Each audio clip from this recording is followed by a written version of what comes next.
Today, we're diving into the life of a man known as the Lion of God. And his life presents this incredible paradox. How can one of history's most ferocious warriors also be one of its most profound thinkers? I mean, really think about that. How does one person manage to embody that kind of raw physical power on the battlefield and at the same time have this incredible depth of knowledge, especially when you're trying to lead people through absolute chaos? All right, so let's get into it. To even begin to understand this person, we have to start with the name that really says it all, the title that has echoed for centuries, Sher-e-Huda, the Lion of Allah. So, who exactly was Ali ibn Abi Talib? Well, he wasn't just some bystander in the story of early Islam. He was a foundational pillar, woven into the very DNA of the faith right from the start. His connection to the Prophet Muhammad was just unparalleled. He was his first cousin. He literally grew up in the Prophet's home under his personal care. Then he became his son-in-law, marrying his cherished daughter, Fatima. All of this culminates in him becoming the fourth and final of the rightly guided caliphs. Now, his nicknames, this is where it gets really interesting. They show you the two sides of the same coin. You've got Sher-e-Huda, the Lion of Allah, which points to that legendary fearless courage. But then there's Abu Turab, which means father of dust, an affectionate, gentle name given to him by the Prophet. It hints at his humility, his connection to the earth. These two names really frame the whole person. To really understand the man, you have to go back, way back. His journey of faith started earlier than almost anyone else's, and that foundation shaped everything that came after. His story starts in a way that's totally unique. Get this, he was born around 603 AD, not in a house or a tent, but inside the holy Kaaba itself. No one else has that distinction. Then, just a few years later, he becomes the first child ever to accept Islam. It meant his entire upbringing was a personal mentorship with the Prophet. That's an education you can't get anywhere else. Okay, so we've seen the devoted student. Now we pivot to the roaring lion. Because his faith wasn't just something he felt inside. It was tested again and again, forged in the heat of battle. He was there for almost every major conflict, a constant force on the front lines. And the story of the fortress at Khyber, wow, it just says it all. The Muslim army is at a dead end. They can't break through. Then the Prophet announces, tomorrow the flag goes to a man who loves God and his messenger, and who they love in return.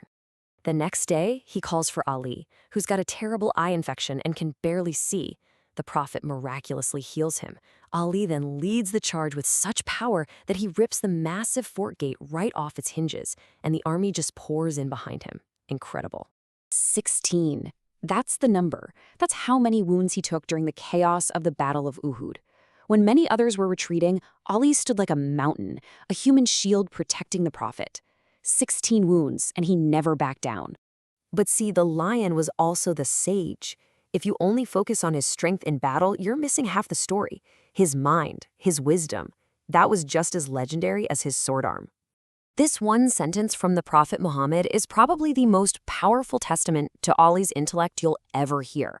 It's not just a nice compliment. It's saying that Ali's is the essential access point. To get to the city, to truly understand the teachings, you have to go through the gate, and that gate was Ali. And this wasn't just some honorary title. He put that wisdom into practice every single day. He was a critical advisor to the three caliphs who came before him. I mean, his legal mind was so sharp that even his future political enemy, Muawiyah, would send him letters asking for his opinion on tough legal cases. That's how you know his knowledge went beyond politics. So, this brings us to the ultimate test of his life. After all those years as the trusted advisor, the time came for him to lead. But he didn't inherit a peaceful, unified state. He inherited a community that was literally falling apart at the seams. Yeah, this slide just nails the situation perfectly. The expectation for a caliph is unity, justice, stability. The reality Ali got was a complete nightmare. His predecessor had been assassinated, and he was thrown right into the middle of the first Islamic civil war, the fitna. Instead of stability, his entire reign was just a desperate fight to hold things together, battling rebellions while major territories like Egypt and Palestine were slipping away. His life was shaped by faith and by conflict, and in the end, it was also taken by it. But his death, it wasn't just an end. In many ways, it was the beginning of a legacy that is still shaping our world today. The end came with such tragic abruptness. It was the 21st of Ramadan in the year 40 of the Hijra. He was in the great mosque of Kufa, getting ready for the dawn prayer, when he was attacked.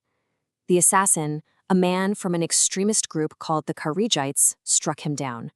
A few days later, he was gone. After his death, his own son Hassan gave this powerful, heart-wrenching eulogy. He said that a man had just left them whose knowledge couldn't be surpassed by anyone who came before and could never be reached by anyone who would come after. What a way to summarize his unique place in history. A man seen as just peerless. And that's the question we're left with, isn't it? When you look at a life like this unbelievable mix of courage, wisdom, and trial, what does it teach us? What can we learn about balancing strength with knowledge? And what it truly means to lead with conviction when the world around you is anything but simple?